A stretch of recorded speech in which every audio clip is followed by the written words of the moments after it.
আমি 17 বছর যাবৎ প্রবাস জীবনে আছি।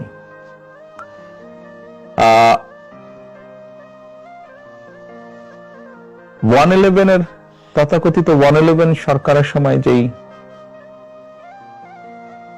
শারীরিক নির্যাতন আমার উপরে হয়েছিল, তারপরে চিকিৎসার জন্য আমি এই দেশে আসি।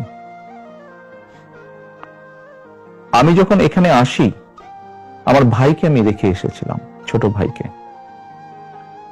আমি যখন এই দেশে আসি, আমার সুস্থ মাকে আমি রেখে এসেছিলাম। একটি ঘর রেখে এসেছিলাম, যেই ঘরে আমি এবং আমার ছোট ভাই বড় হয়েছি, যেই ঘরে আমার বাবার স্মৃতি ছিল, যেই ঘরে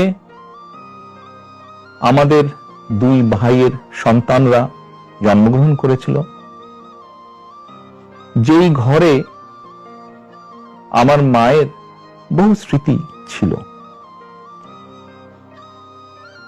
সেই স্মৃতিগুলোকে ভেঙে চুরে ধুলায় মিশিয়ে দেওয়া হয়েছে। যে ভাইকে আমি রেখে এসেছিলাম, সেই ভাই এখন আর নেই।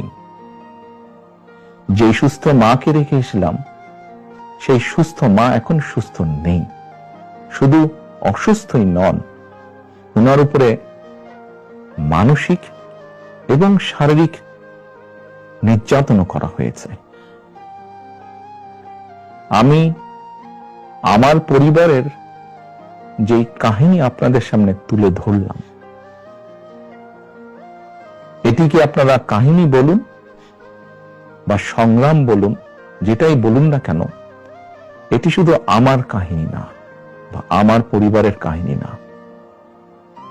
এরকম কাহিনী বাংলাদেশের শত না হাজার হাজার পরিবারের, বা যেই পরিবারের বাবা, যেই পরিবারের ভাই, যে পরিবারের স্বামী, তার ঘর বাড়ি ধ্বংস করে দেওয়া হয়েছে, হ্যান্ডকাফ পরা অবস্থায় হাসপাতালের বারান্দায় মারা গিয়েছে, তা না হলে হ্যান্ডকাফ পরা অবস্থায় জেলের ভিতরে মারা গিয়েছে,